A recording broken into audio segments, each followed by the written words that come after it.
बिस्मिल्लाहिर्रहमानिर्रहीम, अस्सलाम वालेकुम। बहुत बड़ी खबर आई है, बहुत बड़ी खबर सामने आ गई है। 2-2.5 माह पहले ही इमरान खान रिहा हो सकते थे।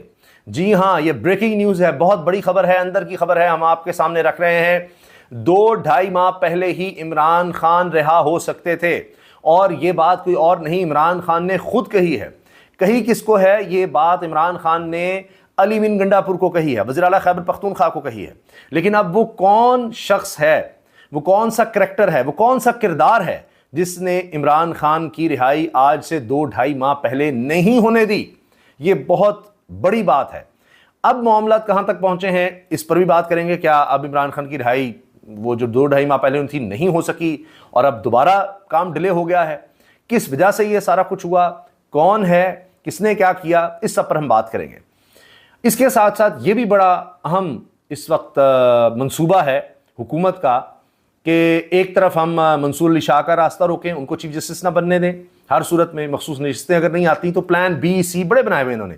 तो हम जनाब एक कमेटी बनाएं और यानी वही 3 जजेस की सीनियरिटी, सीनियर 3 जजेस, तो तीसरे नंबर के जज को ले आए, ना मंसूर अली शाह हो ना मुनीब अख्तर हो, तीसरे नंबर के जज को ले आए, जो हमने लाहौर हाईकोर्ट में किया है। तो यही हम काम यहां पर करें सुप्रीम कोर्ट में, और इस तरह से हम सुप्रीम कोर्ट अपने काबू में कर लेंगे। ये एक नया प्लान आ गया है। एक तीसरा प्लान ये भी है कि हम निगरान सेटअप जिस तरह होता है ना, वो अजीबोगरीब सा सेटअप ले आए।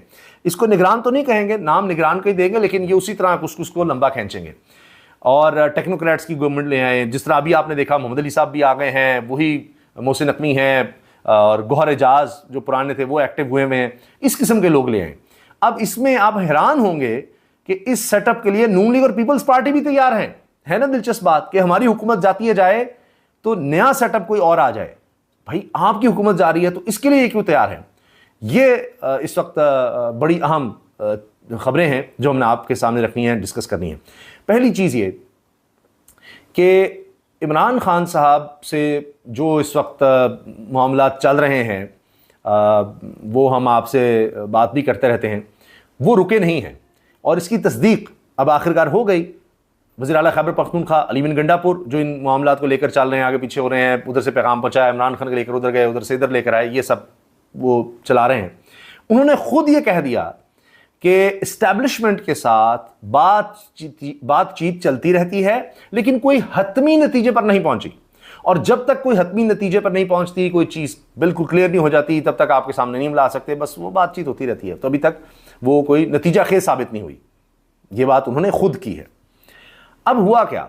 हुआ ये कि जिस तरह हमारी मईशत है, हमारा मुल्क है, और दुनिया का कोई भी मुल्क अगर आप देखें वो कोई तन्हाई में नहीं होता।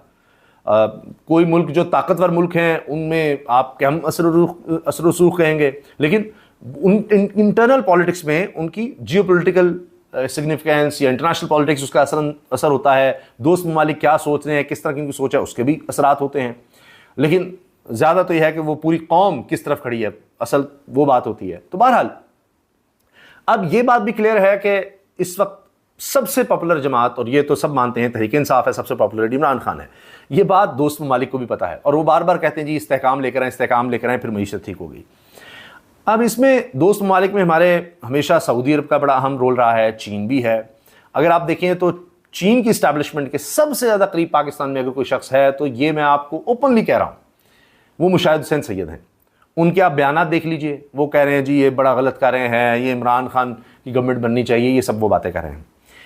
अब ये जो 2-2.5 माह पहले चीज़ें चल रही थी उनमें ये खबर आई है, और नईम भट्ट साहब ने खबर भी दी है कि सऊदी अरब का किरदार भी बड़ा अहम था। लेकिन हुआ ये कि 2-2.5 माह पहले शेर अफजल मरवत ने एक बयान दे दिया। अगर आपको याद हो, टेलीविजन पर बैठकर उन्होंने कहा कि जो रजीम चेंज हुआ उसमें सऊदी अरब का भी किरदार था। यानी अमेरिका की बात तो होती थी, डोनाल्ड लू की बात होती थी, जनरल कमर जावेद बाजवा की बात होती थी, पीपल्स पार्टी और नून लीग की, सिंध हाउस की, ये सब होती थी। लेकिन उन्होंने कहा जी सिंध इस हाउस में जो कुछ हुआ वो अपनी जगह, लेकिन सऊदी अरब का भी इसमें रोल था। अच्छा, उसके बाद जब तहरीक इंसाफ में उसका रिएक्शन आया और इससे पहले कि इमरान खान कोई बात करते या क्या होता वो उनको पता लग गया, तो शेर अफजल मरवत ने कहा जी वो मेरा अपना ज़ाती था फैसला। ये तब की बात है जब शेर अफजल मरवत टॉप पर थे, पॉपुलैरिटी में टॉप पर थे, और ऐसे लग रहा था इमरान खान के बाद इस वक्त सबसे ज़्यादा पॉपुलर ही शेर अफजल मरवत हो चुका है। तो बड़ी तेज़ी से वो आ गया और सब हुआ। इमरान खान ने बड़ी नाराज़गी का इजहार किया। अब हाल ही है कि उनको कमेटी से भी निकाला गया है, उनसे कहा इस्तीफ़ा भी दिए। वो कह रही मैं इमरान खान के साथ हूँ, मैं नहीं छोड़ूंगा। एक वक्त में ख्वाजा आसिफ के कमरे से भी निकले, वो उनसे सवाल भी किया तो शेख अफजल बड़े गुस्से में आ गए। अब हुआ ये कि इमरान खान साहब जी ने ये अली बिन गंडापुर को कहा कि अगर ये वो बयान ना देता तो मामला बड़े ठीक चल रहे थे, तय हो चुके थे ऑलमोस्ट, और इसने इस तरह का बयान देकर सऊदी अरब को नाराज़ कर दिया।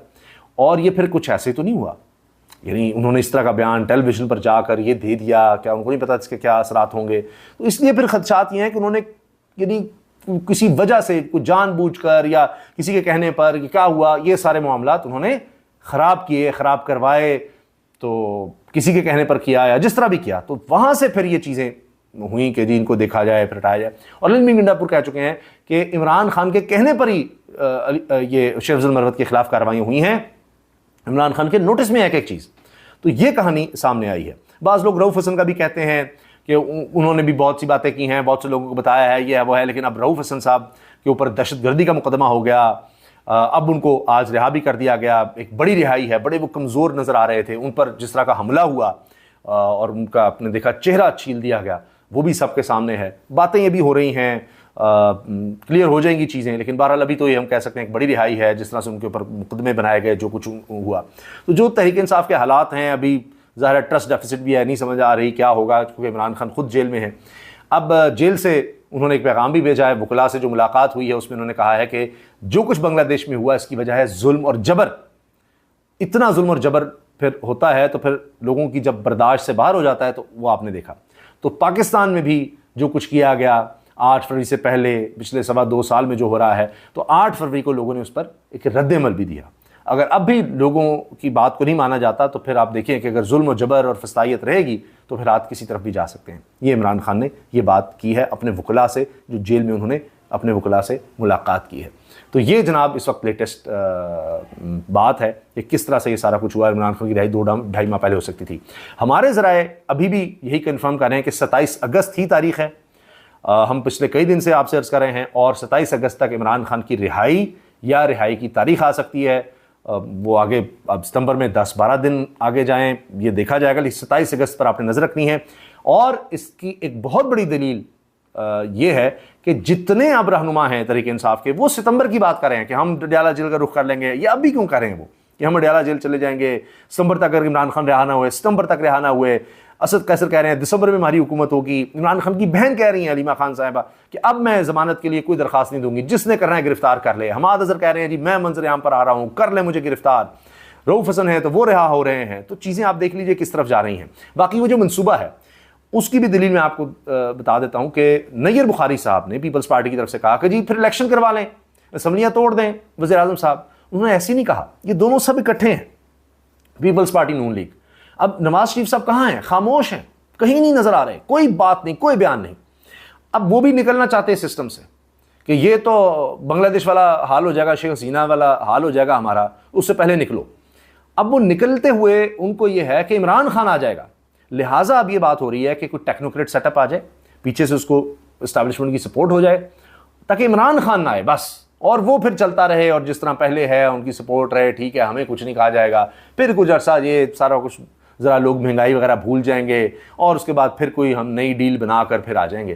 तो ये खेल चल रहा है इस वक्त। सिर्फ ये है कि इमरान खान रास्ता रोकने की, लेकिन बात फिर वही है कि ये फार्मूले नाकाम हो चुके हैं पिछले 2.25 साल में। निगरान सेटअप लंबा करके देख लिया, PDM 1 देख लिया, PDM 2 को आप देख रहे हैं, नहीं बात बन रही। लोगों की उमंगों के खिलाफ आप जाएंगे, आम 45 के फॉर्म 45 के खिलाफ आप जाएंगे, आप जो मर्जी करते रहे, हालात आपसे ठीक नहीं होंगे, ना ही दोस्त मालिक आपकी बात मानेंगे। अच्छा, एक और ख़बर यह है कि ये नहीं है कि अब चीज़ें रुक गई हैं और चीज़ें अब भी चल रही हैं। अच्छा, हनीफ अब्बासी साहब ने भी कहा था कि जी तहरीक इंसाफ के जो लोग हैं, कुछ उनमें हमारे लोग हैं, इमरान खान को मिलते हैं तो सब आकर हमें बताते हैं और सारी बातें जो हैं वो हम तक भी पहुंच जाती हैं। तो इसका मतलब इन्होंने भी कुछ गद्दार रखे हुए हैं तहरीक इंसाफ में, कुछ मुखबिर रखे हुए हैं, तो वो चीज़ें भी जनाब चल रही हैं। तो ये इस वक्त बड़ी ख़बर है जो हमने कहा आपसे शेयर करें। लेकिन जो भी होगा ये मैं आपसे अर्ज़ कर दूं, हुकूमत चाहे वो 2 तारीख शरीयत से कोई आइनी तरमीम लाने की कोशिश करे, कुछ लोग तोड़े, कुछ अगवा करे, कोई लोटे बना ले, आज़ाद उम्मीदवारों को इधर ले आए, कोई JUI को साथ बना ले, कुछ भी कर ले, ये मैं आपको बता दूं कि इससे इस्तेहकाम नहीं आएगा, अफरा तफरी मजीद बढ़ेगी। अल्लाह हाफिज़।